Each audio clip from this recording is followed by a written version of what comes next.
usually starts small. They do one nice thing for you, a favor, a gesture, something that on the surface looks thoughtful. And at first, you appreciate it. You say, thank you.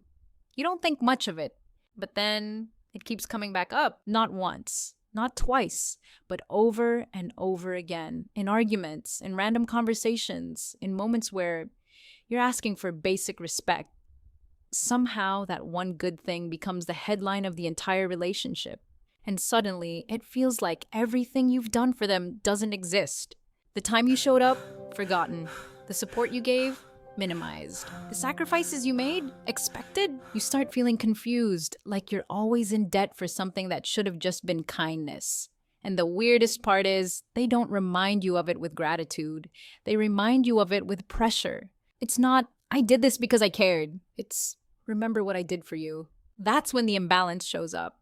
Because real generosity doesn't need a replay button. Real care doesn't keep a receipt. When someone truly gives from the heart, they don't need to use it as proof of their worth later. So if you've ever felt like one small favor erased everything you brought to the table, you're not imagining it. Something deeper is going on. Once you notice it, you can't unsee it. With a narcissist, kindness is never just kindness. It's currency. They don't do something good and then let it go. They store it. They remember the date, the details, the sacrifice, because they plan to use it later. That's why they keep bringing it up. Every time you disagree with them, every time you're tired, every time you ask for something back. Suddenly it's, after everything I've done for you. And just like that, the conversation isn't about the present anymore. It's about debt. What makes this especially confusing is how they completely ignore everything you did for them. All the times you showed up, all the emotional support, all the patience, all the energy you poured in. To them, that doesn't count. Because in their mind, your effort was expected, required, normal, but their effort? That was heroic. That was special. That deserves endless recognition. So they rewrite the story.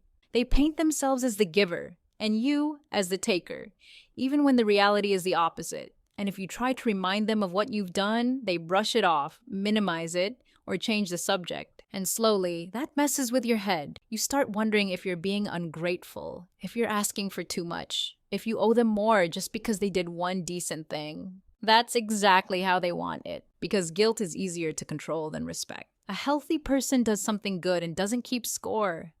A narcissist does something good and turns it into leverage. Not because they care, but because they want power in future moments. And once you see that pattern, you start realizing something important. That good deed wasn't free. It came with strings. And those strings were never about love. They were about control. Here's where it really starts to mess with you. Because after a while, you don't just feel guilty. You feel confused about your own reality. You start replaying things in your head. Did they really do more than me? Am I forgetting something? Am I being unfair? And the more you question yourself, the more power they gain. That's not an accident.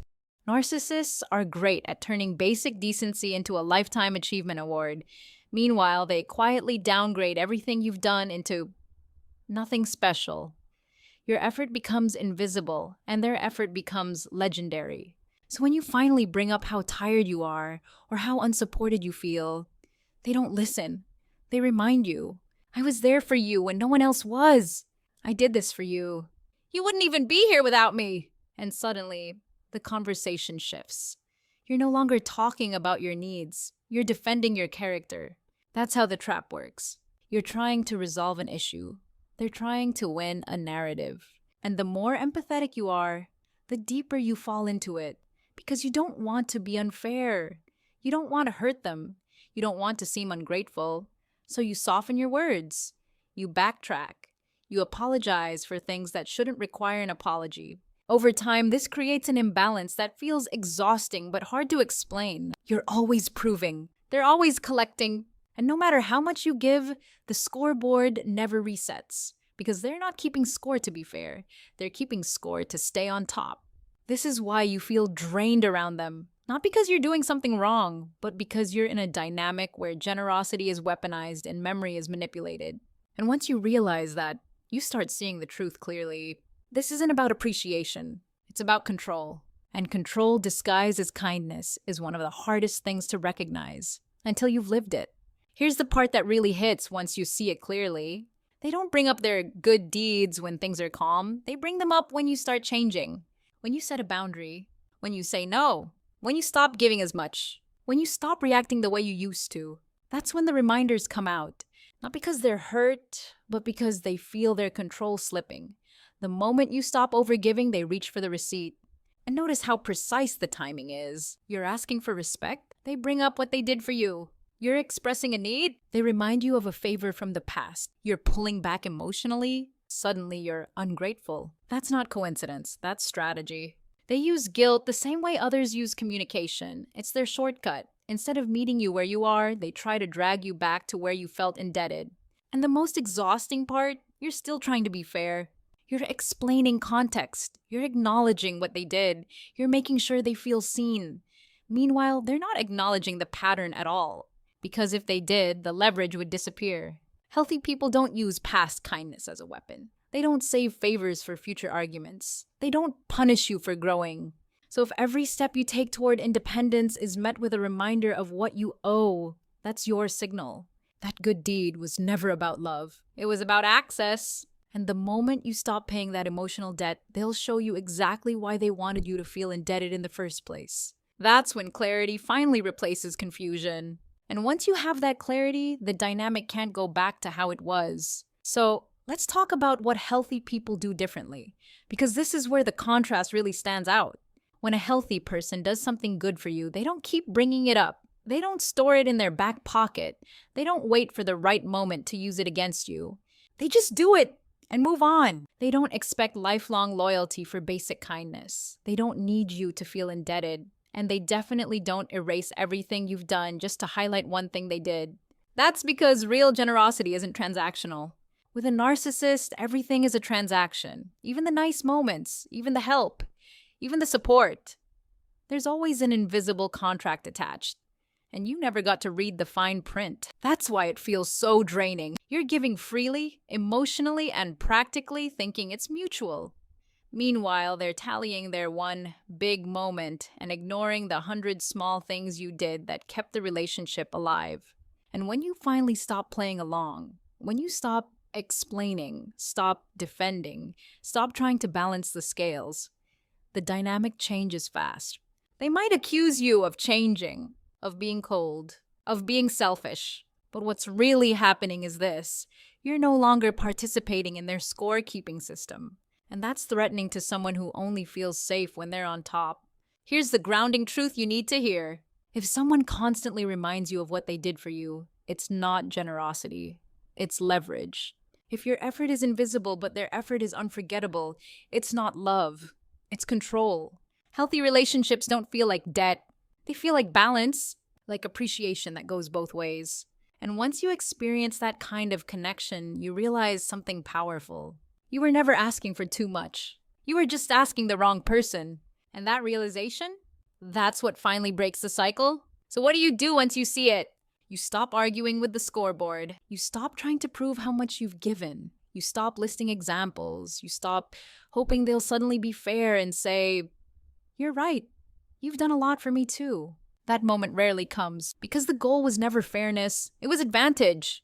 So instead of engaging, you shift. You set quiet boundaries. You give less access. You stop reacting with guilt when they bring up the past. Not in a dramatic way, not with speeches, just with consistency. When they say, "After everything I've done for you," you don't jump into defense mode. You don't over-explain. You don't apologize for having needs. You stay grounded. And that alone changes the dynamic. At first, they'll push. They might repeat themselves louder, add emotion, bring up more receipts, because they're used to that line working. But when it doesn't land anymore, something important happens. The power shifts. They realize their reminders don't control you like they used to, and when guilt stops working, there's nothing left to lean on. This is where you get your energy back. You're no longer drained by conversations that go in circles. You're no longer questioning your memory or your worth. You stop feeling like you're constantly behind, trying to catch up. And here's the part that matters most. You're not being ungrateful. You're being clear. Clear that kindness shouldn't come with chains. Clear that love isn't a debt. Clear that mutual effort doesn't need to be proven over and over. Walking away from emotional bookkeeping isn't cold. It's healthy. And once you stop playing the game loses its power over you. That's when peace finally shows up. Not because they changed, but because you did. Let's land this clearly. If someone truly did something good for you, they wouldn't need to remind you of it forever. They wouldn't use it to silence you, guilt you, or cancel out everything you've done. Real kindness doesn't keep score. Real love doesn't rewrite history. Real care doesn't turn into pressure later. When a narcissist keeps bringing up their good deeds while ignoring yours, it's not because they forgot. It's because remembering your effort doesn't serve them. They need the story where they're the giver and you're the debtor, because that story keeps you smaller, quieter, easier to control. But the moment you stop accepting that version of reality, everything changes. You stop feeling like you owe people for basic decency. You stop explaining yourself to someone committed to misunderstanding you. You stop shrinking just to keep the peace. And here's the quiet truth. You don't need to convince them of anything. You don't need them to acknowledge your effort. You don't need them to admit they used guilt. You don't need closure from someone who benefits from confusion. Your clarity is enough. Once you recognize the pattern, you can choose differently. You can choose relationships where effort is mutual, where kindness is free, and where no one keeps emotional receipts. And if someone can't show up without turning generosity into leverage, that's your answer. Not everyone who helps you is safe. Not every good deed is clean. And not everyone deserves continued access to you. Walking away from guilt-based relationships isn't selfish. It's self-respect. And when you choose self-respect, you finally stop living in emotional debt and start living in peace.